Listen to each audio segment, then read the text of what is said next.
सभी विभाग के हमारे अधिकारीगण और हमारे मीडिया के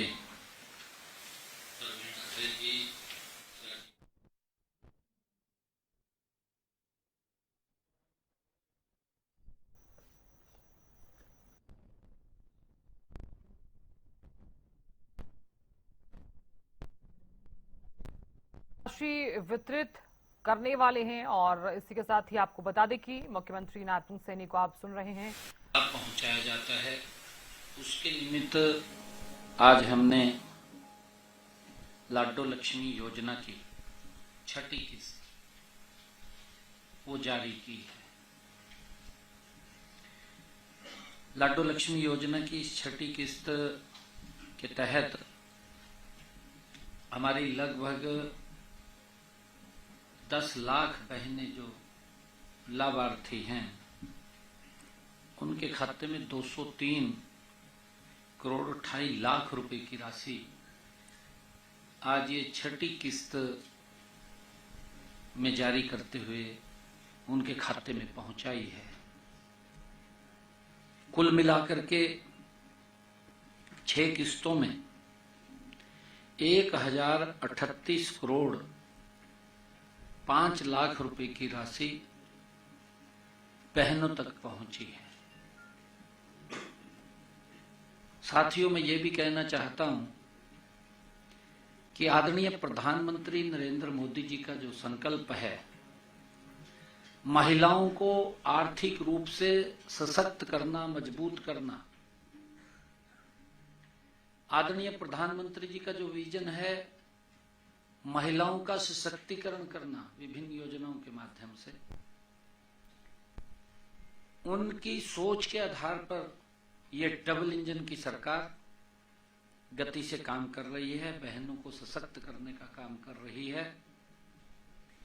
मैं ये भी बताना चाहूंगा, जैसे मैंने पीछे भी आप लोगों को बताया था कि 25 सितंबर को दीनदयाल लाडो लक्ष्मी योजना ऐप का हमने शुभारंभ किया था और पंडित दीनदयाल उपाध्याय जी के 109वें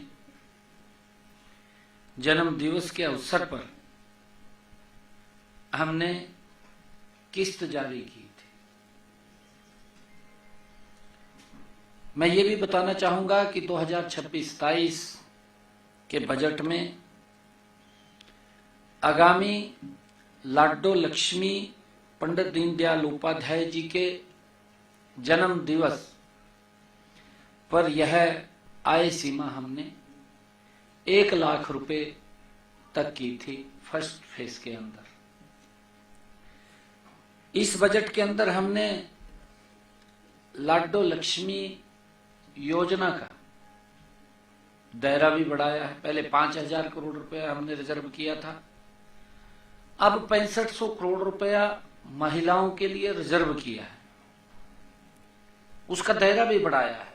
बीच में भी हमने दायरा बढ़ाया था कि ऐसी उन महिलाओं को भी इस योजना का लाभ मिलेगा जिनके बच्चों ने 80% से ज्यादा अंक सरकारी स्कूल में पढ़ने वाले 10वीं और 12वीं की क्लास में लिए हैं, प्राप्त किए हैं, या जिन्होंने अपने बच्चों को गंभीर बीमारी से मेहनत करके बाहर निकाला है, उन महिलाओं को भी इसके अंदर जोड़ा था।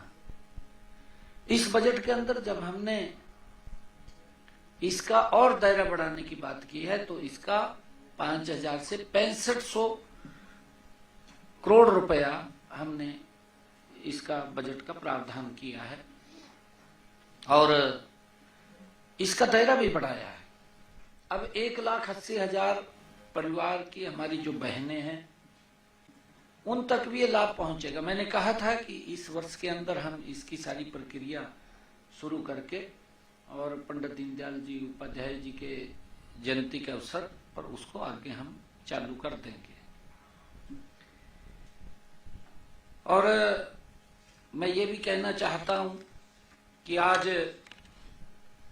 हमने 15 तरह के जो सामाजिक सुरक्षा पेंशनों के तहत 1144 करोड़ 55 लाख रुपए की राशि सीधे 35,55,187 लाभार्थियों के खाते में आज डाली गई है।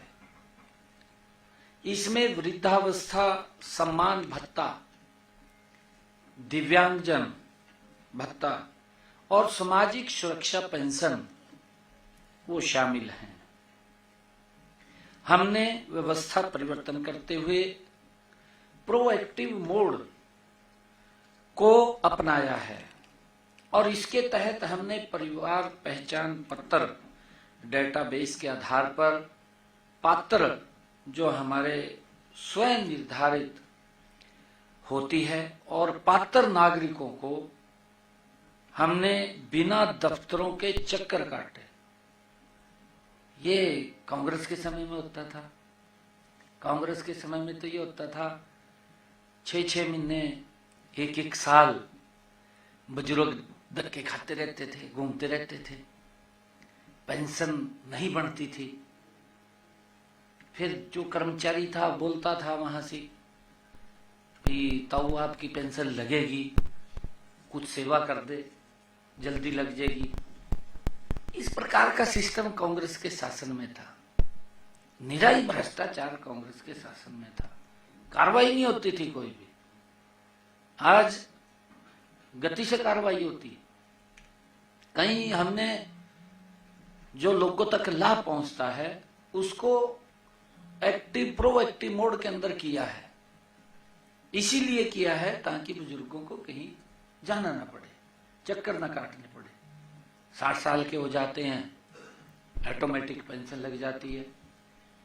उसके अंदर भी क्योंकि जैसा सॉफ्टवेयर है अलग अलग तरह से अपडेट करना पड़ता है, उसको भी अपडेट करेंगे। परंतु जब अपडेट करते हैं तो कांग्रेस के लोगों को उसकी भी पीड़ा होती है।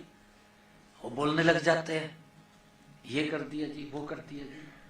भाई सिस्टम को ठीक किया जा रहा है और जब सिस्टम को ठीक किया जा रहा है तो आम लोगों को तो दिक्कत नहीं है, कांग्रेस को दिक्कत होती है। भाजते फिरते हैं। फिर कई लोग दुकानें खोल लेते हैं।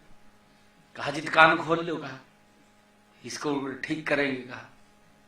परंतु सरकार ठीक करने में लगी हुई है, कोई दिक्कत नहीं है किसी प्रकार की आम जन को।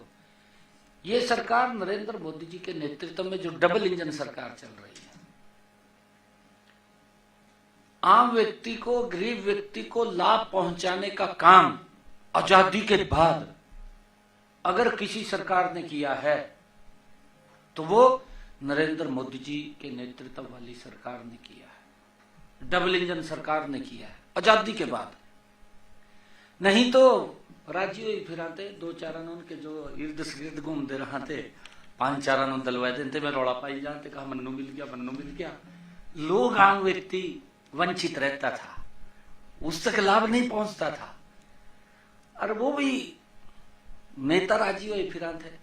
आज जब व्यवस्था ठीक है, आज बाज दे फिर रहे ना बाज दे, घूमते फिर रहे। जब घूमने का समय था, जब व्यवस्था ठीक करने का समय था, तब तो व्यवस्था ठीक नहीं की, तब तो कहीं दिखाई नहीं दिए। अब जब व्यवस्थाएं ठीक हो रही हैं, लोगों तक लाभ पहुंच रहे हैं, अब बाजते फिर रहे, कहा जहां ये हो गया जी, ये हो गया जी।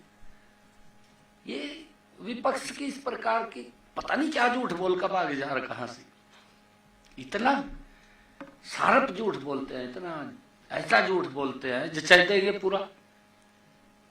एआई का जमाना है, पूरा जता देते हैं भी भाई सच बोल रहा है, ऐसा झूठ बोलते हैं। परंतु उससे हमें चौकस रहने की जरूरत है। आज डायरेक्ट बेनिफिट जो ट्रांसफर्स के माध्यम से ये जो हम भुगतान कर रहे हैं, ये भुगतान हमारी सरकार की पारदर्शिता और सुशासन के प्रति अटूट प्रतिबद्धता ये हमारी सरकार की है। और इसको लेकर के हम गति से मोदी जी के नेतृत्व में काम कर रहे हैं, जिससे यह सुनिश्चित हो रहा है, हम सब जानते हैं कि राज्य की सहायता हर जरूरतमंद तथा जरूरतमंद तक और समयबद्ध तरीके से उसके पास पहुंचे।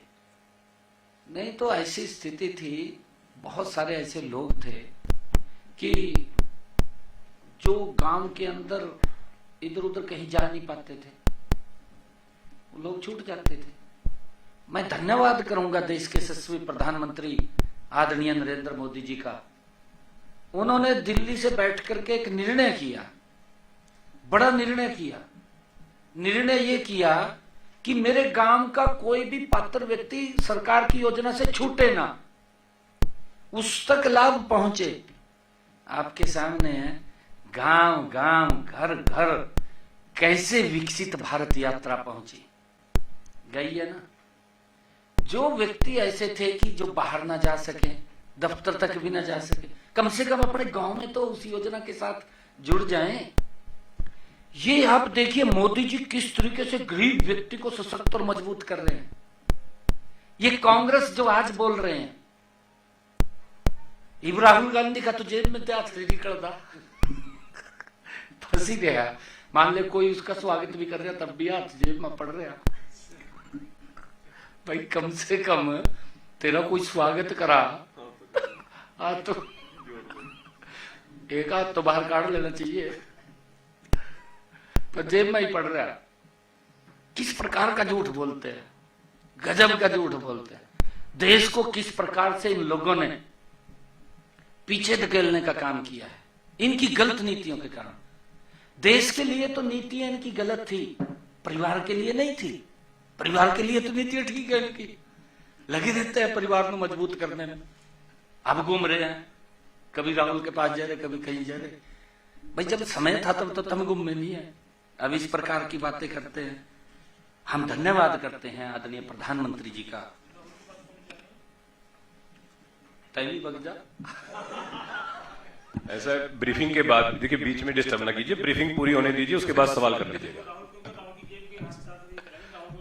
मैं तो फोटो में देखता हूं, आजकल आप इतनी ज्यादा वो करते हैं। हरियाणा की वो देश में भी कहीं देखेंगे, देश में भी अगर कहीं देखेंगे, राहुल गांधी को जेल में तेरे हाथ काटने का समय नहीं है। लोग स्वागत कर रहे हैं उसका। लोग कौन स्वागत कर रहे हैं, उसी के इर्द से गिर्द के करते हैं। परंतु जेल में तो आप तो काट लेना। झूठ तो ना बोल रहा, लगातार झूठ बोल रहा। भाई कम से कम हम ये बात कह रहे हैं, भाई अगर आप लोग कांग्रेस के लोग अगर उन्होंने कोई काम अपने इस कार्यकाल का नहीं बता सकते, भाई मोदी जी के कार्यों का विरोध तो ना करें ना। हाँ विरोध करिए, हम ये नहीं कहते भी ना करो विरोध, विरोध करिए, परंतु उसका करिए जिसका पब्लिक को नुकसान हो रहा हो या देश को नुकसान हो रहा हो, उससे अवगत कराना चाहिए। जिससे पब्लिक को लाभ हो रहा है उसी का विरोध कर रहे, फिर ये क्या बात करें इसकी, बताओ। ये बड़ा विपक्ष की जो भूमिका है ये बड़ी चिंताजनक है। साथियों मैं ये भी कहना चाहूंगा कि आज हमने दयालु योजना के तहत किसको भी हमने ऑनलाइन किया है, नहीं तो गरीब परिवार के ऊपर आपत्ति का पहाड़ टूट जाता था, सरकार का लाभ नहीं पहुंचता था, पता नहीं कहां चला जाता था, कहां नहीं चला जाता था, खाली घोषणाएं होती थी। आज आपके सामने है, हमने इसको ऑनलाइन किया है, पोर्टल से किया है। भी घर बैठे व्यक्ति इसको ऊपर अप्लाई कर दे, दफ्तर में नहीं जाना। अधिकारी की जिम्मेवारी वेरीफाई करेगा, वेरीफाई करके उसके खाते में पैसा जाएगा, घर में ही जाएगा, उसके अकाउंट के अंदर जाएगा। ये व्यवस्था की है। इससे आम जन के अंदर संतुष्टि का भाव है। कांग्रेस ने तो उसमें से भी ये सोचते थे भी कुछ पैसा मेरी जेब में चला जाता, लीक हो जाता रास्ते में। ये हालात, बहुत हालत खराब की है कांग्रेस ने, इतने हालात खराब किए। आज इस तरीके से घूम रहे हैं जैसे मछली को पानी से बाहर रखते कार्ड का, वो स्थिति हो रही है। परंतु स्थिति बहुत ज्यादा कांग्रेस की भयानक है। झूठ बोल रहे हैं सारा दिन, आरोप लगाते हैं, आरोप लगा करके भाग जाते हैं, परंतु कहीं कोई गलत है भाई उसके बारे में बताओ भी। मैंने पीछे भी कहा था, आप लोगों के माध्यम से कहा था, भी सुझाव देना चाहिए। विधानसभा में भी कहा मैंने विधानसभा में भी कहा, भाई विपक्ष की जिम्मेवारी है कि तथ्यों के साथ उसको बताए, क्योंकि अच्छा होता है कि विपक्ष जब कोई बात बताता है तो उसके अंदर सरकार की ड्यूटी है कि सुधार करे। अगर सुधार नहीं करे तो पब्लिक सुधार कर देती है। परंतु इन्होंने तो क्या हाल किए है ना, कोई मुद्दा लेकर के आ गया और फिर भाज गए, जुतियां भी अगले दिन पैका ले जा, वो भी नहीं पाते हैं, बाज ही रहे हैं। दयालु योजना के तहत मैं जिसकी बात कर रहा था, 7,875 परिवारों को 998 करोड़ 7 लाख रुपए की आर्थिक सहायता आज उनके खाते में भेजने का काम एक बटन दबा करके किया। यही ट्रांसपेरेंसी नरेंद्र मोदी जी की है। नरेंद्र मोदी जी मेरे किसान को साल के अंदर 3 बार डायरेक्ट पैसा पहुंचाते हैं। ये कोई छोटा विषय नहीं है जिसकी मैं आज चर्चा कर रहा हूं। आदरणीय नरेंद्र मोदी जी ने 22 किस्तें प्रधानमंत्री किसान सम्मान निधि की पहुंचाई। 22 किस्तों के अंदर नरेंद्र मोदी जी ने मेरे हरियाणा के किसान के खाते में 7,500 करोड़ रुपया 7,500 करोड़ रुपया पहुंचाने का काम किया है। भाई राहुल तो जेब में हाथ पायों घूम रहा था, भी बताए दे तुमने क्या कराया, तेरे समय में इतने लंबे सरकार रही है, हुड्डा साहब बताए दे। ये तो घूम रहे, कभी कहीं जा रहे कभी कहीं जा रहे। मैं बताना चाहूंगा उनके समय में भी क्या हाल होता था, अभी थोड़ी देर में बताऊंगा। अभी मैं गरीब आदमी की बात कर रहा हूं, उन तक जो हाल पहुंचाने की, जो योजनाओं का लाभ पहुंचाने का काम था, अभी उसके ऊपर चर्चा कर रहा हूं, क्योंकि कोई गरीब व्यक्ति न छूटे। आदरणीय मोदी की सरकार जो डबल इंजन की सरकार है, वो गरीब के दर्द को समझ रही है, समझ करके उसका लाभ पहुंचाने का काम सरकार कर रही है। और आज से पहले इसी योजना के तहत, जैसा अभी अरुण जी ने भी बताया है कि ये 2023 के अंदर हमने शुरू किया था, अब तक हमने 56,223 परिवारों को 2,118 करोड़ 23 लाख रुपया डायरेक्ट उस परिवार के खाते में पहुंचाया है जिसके ऊपर कोई विपत्ति का पहाड़ टूटा है, हमने उसके खाते में पहुंचाया है। ये छोटी बात नहीं है, ट्रांसपेरेंसी आधार के ऊपर। यही गरीब व्यक्ति को सशक्त और मजबूत करने का माध्यम है। इनके समय में तो बातें होती थी, ये तो खाली घोषणा कर देते थे, घोषणा करके भाग जाते थे। मैनिफेस्टो ध्यान नहीं के रहा था, क्या कराया क्या नहीं कराया, बात तो ये झूठ फैलाने की करते रहते हैं। परंतु साथियों, हमने आज ही आपके सामने है, जब से आदरणीय मोदी जी के नेतृत्व में सरकार बनी है, हमारे मोदी जी के नेतृत्व वाली सरकार जो हमारे अनुसूचित जाति वर्ग के लोग हैं, किसान हैं, उनकी भी चिंता अगर कोई सरकार कर रही है तो नरेंद्र मोदी की सरकार कर रही है। पड़ोस में पूछ लो, पंजाब के अंदर कांग्रेस की भी रही है, आम आदमी की सरकार है। भाई जो अनुसूचित जाति के किसान हैं उनको ट्रैक्टर के लिए कभी सब्सिडी दी है क्या? पूछना चाहिए, कभी सब्सिडी दी क्या? आज हमने पिछले साल भी, मेरे ख्याल उससे पिछले साल भी लगातार हमारी सरकार, आज हमने जो अनुसूचित जाति के हमारे किसान हैं, ऐसे 645 किसानों को ट्रैक्टर खरीदने के लिए 19 करोड़ 35 लाख रुपए की राशि आज जारी की है। और वो जल्दी ही उनको ट्रैक्टर मिलेगा, चाबी देने का काम उनको करेंगे। आज ये सब्सिडी जारी की है ताकि वो ट्रैक्टर अपना खरीद सके। पर ट्रैक्टर 3 लाख रुपए उनको दे रहे हैं, पर ट्रैक्टर 3 लाख रुपए, क्योंकि गरीब को कैसे सशक्त और मजबूत किया जाए, ये हमारी सरकार का ध्येय है। और साथियों, मैं भी कहना चाहूंगा कि इसको हमने ट्रांसपेरेंसी तरीके से किया है, कर रहे हैं, क्योंकि उपायुक्त के महोदय के माध्यम से हम इसको एप्लीकेशंस लेते हैं और उसके माध्यम से उनको हम देने का काम करते हैं। और मैं ये भी बताना चाहूंगा आज आप लोगों को कि आज हमने विभिन्न 18 योजनाओं के तहत कुल 1,665 करोड़ 25 लाख रुपए सीधे लाभार्थियों के खातों में आज राशि डाली है। 1,665 करोड़ 25 लाख सीधे गई है आज, अभी बटन जो हमने दबाया है। और साथियों, मैं ये भी बताना चाहूंगा कि पिछले दिनों हरियाणा में भारी बारिश हुई है। हमारी पूरी नजर उस बरसात से कोई नुकसान ना हो मेरे किसान का, हमारी पूरी नजर हरियाणा प्रदेश के हर कोने पर थी।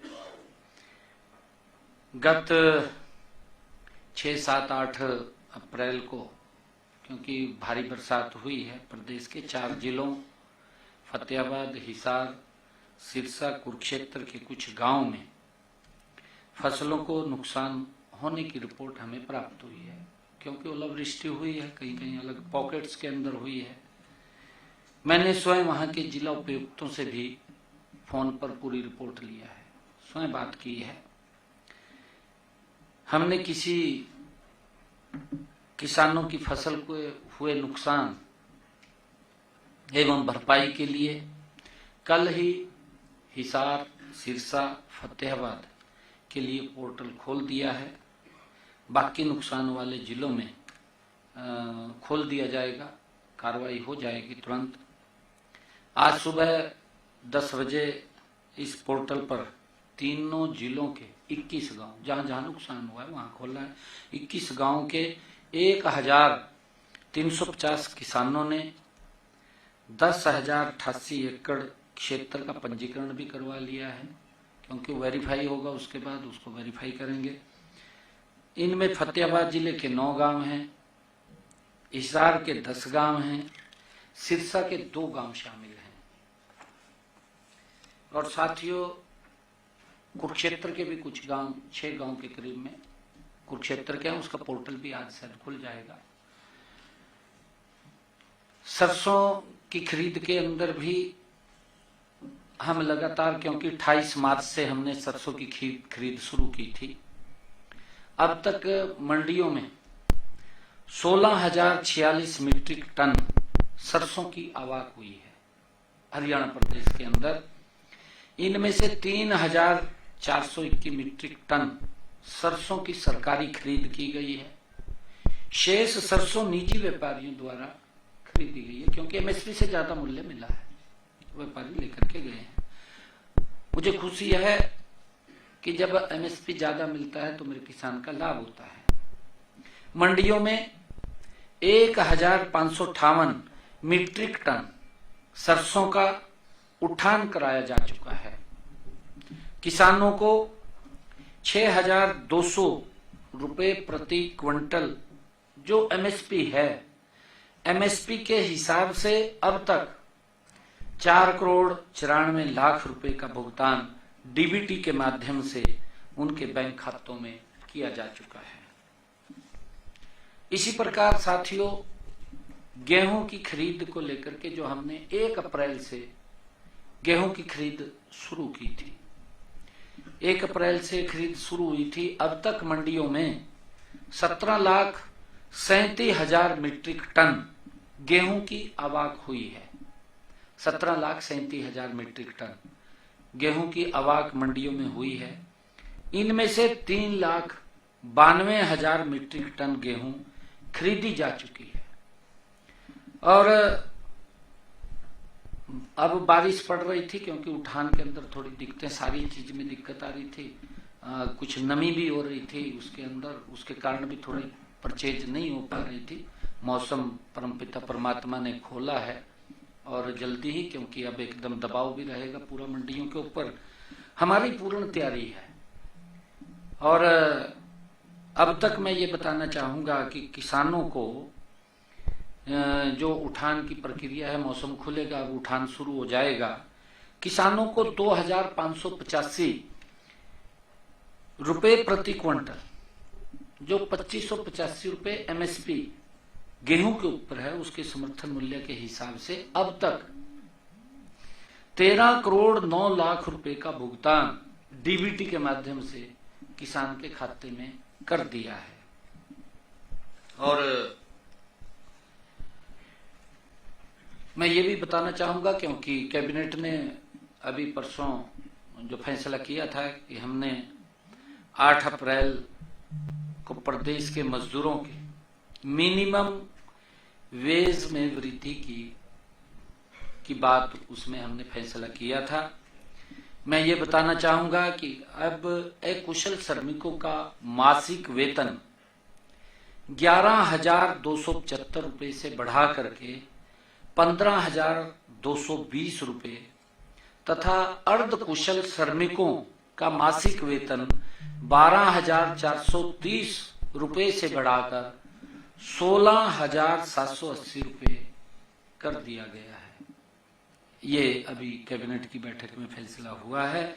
इसी प्रकार जो हमारे कुशल श्रमिक हैं उनका मासिक वेतन 13,704 रुपए से बढ़ाकर 18,500 रुपए वो किया गया है। और इसी प्रकार हाई स्किल्ड श्रमिकों का मासिक वेतन 14,389 रुपए से बढ़ा करके हमने 19,425 रुपए ये कर दिया गया है। और श्रमिकों के न्यूनतम मासिक वेतन में लगभग 35% की बढ़ोतरी ये की गई है।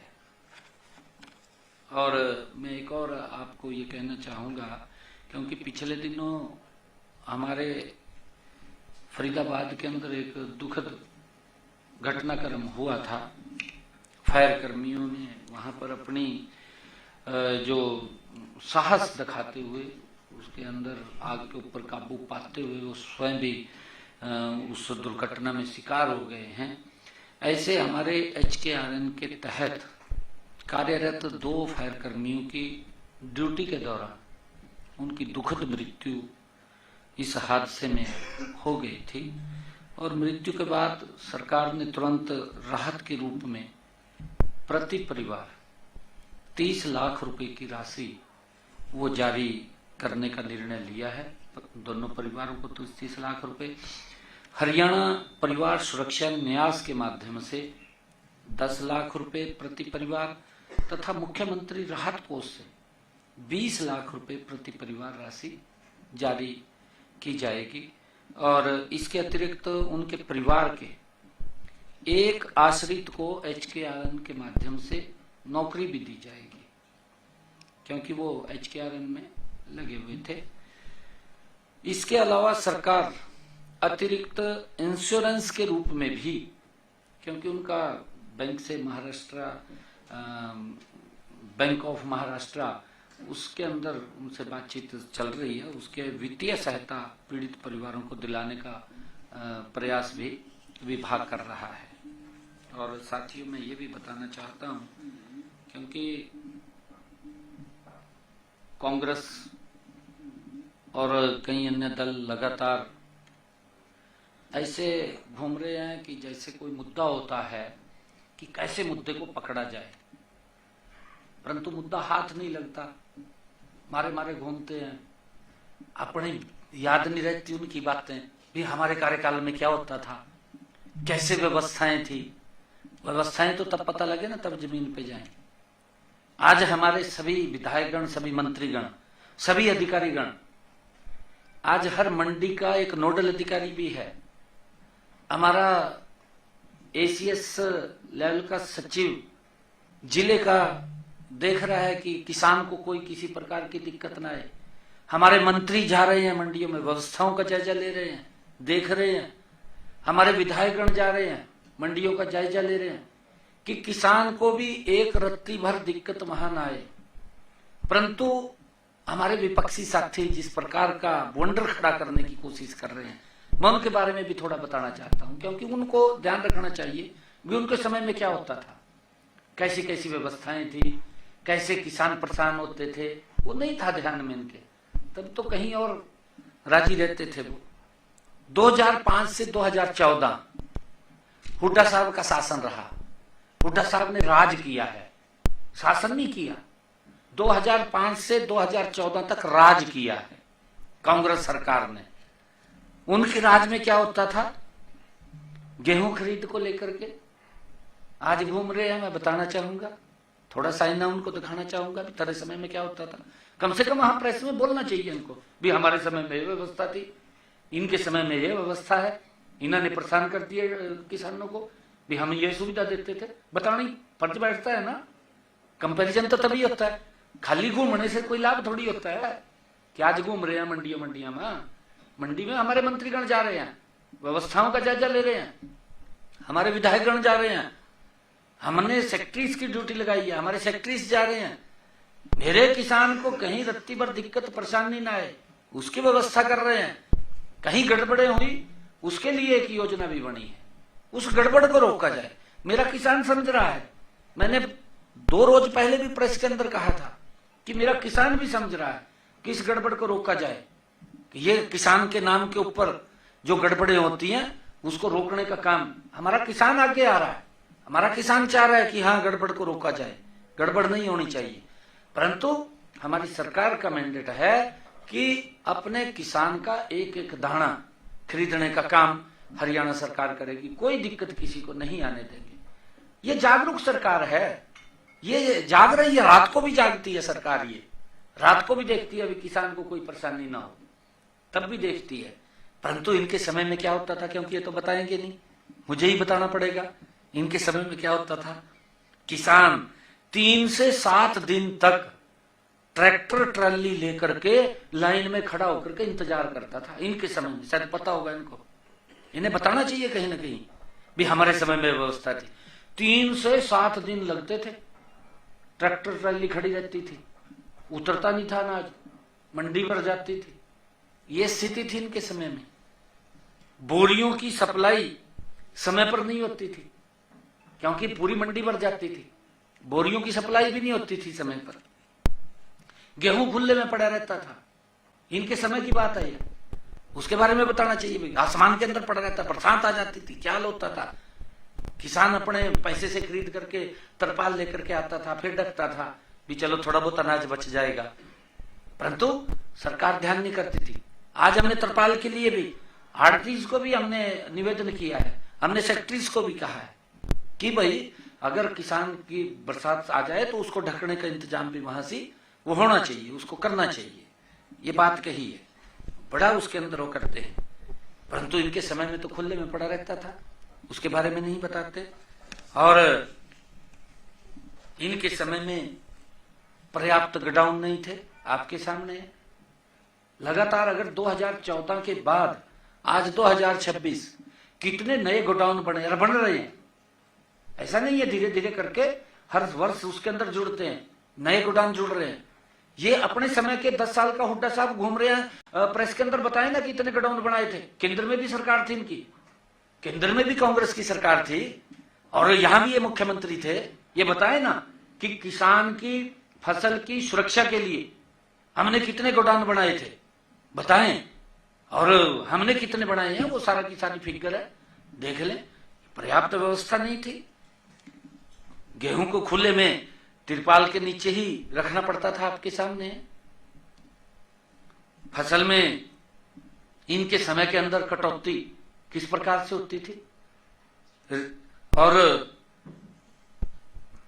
रिजर्वेशन ज्यादा रहता था, काफी बड़ा रहता था वहां से, आपके सामने है।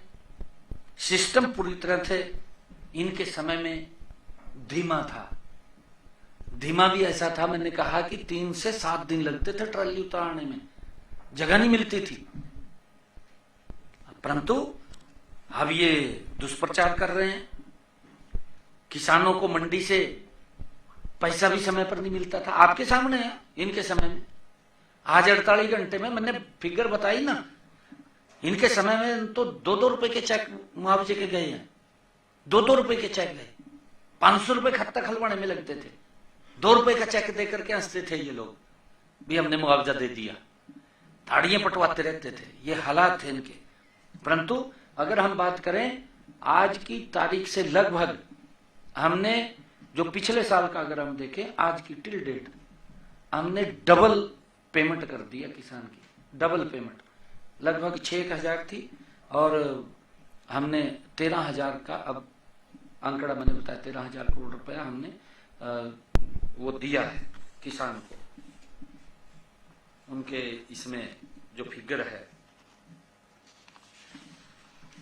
अब तक हमने किसान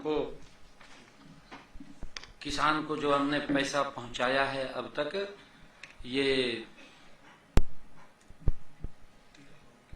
13 करोड़ 9 लाख रुपए पहुंचाया। 13 करोड़ 9 लाख रुपए पहुंचाया, जबकि पिछले साल आज की डेट में लगभग 6,000 करोड़ रुपया,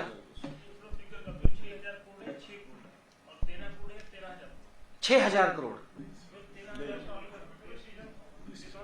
नहीं, इसके अंदर अब तक हमने, क्योंकि अब तक मैं आपको बता रहा हूं 13 करोड़ 9 लाख रुपए हमने अब तक भेजा है। 13 करोड़ 9 लाख रुपया डीबीटी के माध्यम से किसान के खाते में पहुंचा। हाँ, गेहूं अभी तो शुरू हुआ है सीजन, अभी सीजन शुरू है। मैं अभी अगली बात जो कहने वाला हूं उसके ऊपर मैं निवेदन भी कर रहा हूं। 13 करोड़ 9 लाख रुपया हमने किसान के खाते में पहुंचा दिया है, जबकि पिछले साल आज की डेट तक लगभग 6 करोड़ रुपए था। ये डबल किया हमने अब की बार। इसके अंदर जो फसल खरीदी उसका डबल गया है, ज्यादा उसके अंदर पैसा गया। मैं ये बात आपके बीच में कह रहा हूं। अब अगली बात ये है, क्योंकि विपक्ष का काम है, विपक्ष अच्छा है, घूमना चाहिए, हम कोई मना थोड़ी करते हैं विपक्ष को। विपक्ष की ड्यूटी है, जाना चाहिए, ड्यूटी को ठीक तरीके से निभाए, ठीक ड्यूटी निभानी चाहिए, जाकर के झूठ नहीं बोलना चाहिए। अब आप लोग जो पत्रकार जागरूक हैं, अब आपके सामने तो पत्रकार देखकर तो बड़ा भी मेरी बात जरिया, पर ये तो नहीं पता ना क्या बोल रहा, झूठ बोल रहा। मैंने थोड़ा आईना दिखाया उनके समय का भी तेरे समय में क्या होता था। अब मैं ये कहना चाहता हूं, देखिए मौसम साफ है, मैं परमपिता परमात्मा से ये भी प्रार्थना करता हूं कि मौसम साफ रहे, मेरे किसान की फसल मंडी तक पहुंचे। सरकार ने पूर्ण व्यवस्थाएं की हुई हैं। सरकार ने बारदाने की व्यवस्था पूरी की है, उठान की व्यवस्था पूरी की हुई है, परचेज का भी एक एक दाना होगा। परंतु इनके समय के अंदर, ये उस समय में था जब 2 महीने 2.5 महीने फसल बाजार में आने में लगता था, क्योंकि हाथ से मशीनरी युग नहीं था, तब भी जाम रहता था और तब उतनी पैदावार भी नहीं होती थी। अब तो पैदावार भी ज्यादा है, अब पैदावार भी ज्यादा है, अब समय भी कम हो गया है। जो 2.5 महीने का समय था अब वो मात्र 15 से 20 दिन का रह गया। 15 से 20 दिन के अंदर ये पूरी फसल आ जाती है। जैसे अब मौसम खुलेगा, अब एकदम दबाव बनेगा, उस दबाव के अंदर व्यवस्थाओं में अव्यवस्थाओं में हो जाता है कुछ ना कुछ। मेरा सभी किसान भाइयों से आग्रह है कि इसके अंदर सहयोग करें, क्योंकि ये सीजन का समय कम रह गया, परंतु इसको हम मिलकर के काबू पाएंगे। हमारी नजर है, हर तरीके से नजर है हर काम के ऊपर, कहीं कोई दिक्कत नहीं आने देंगे। अगर कहीं कोई अव्यवस्था थोड़ी होती है उसको थोड़ा कोऑपरेट करने का हम काम करेंगे, तो जिससे कि मिलकर के इसको काबू पाया जा सके, ये मेरा आग्रह है। विपक्षी साथियों से भी मैं कहना चाहूंगा, अच्छा है वो ध्यान रखें, परंतु दुष्प्रचार ना करें, झूठ ना बोलें, बस इतना का आग्रह है। Thank you. समय के अभाव के चलते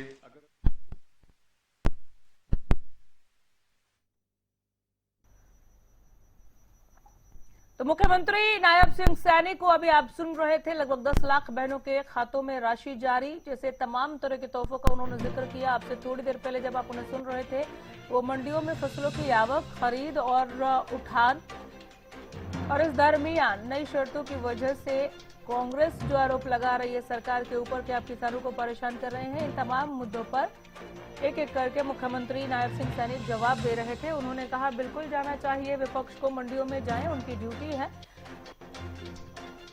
लेकिन जाकर के बरगलाना नहीं चाहिए किसानों को, झूठ नहीं बोलना चाहिए, भ्रम नहीं फैलाना चाहिए। थोड़ी जो दिक्कत मौसम की वजह से आ रही है उस पर भी सरकार की नजर है, सरकार लगातार निगरानी कर रही है और वहां पर मिलकर किसानों का सहयोग मांगा है।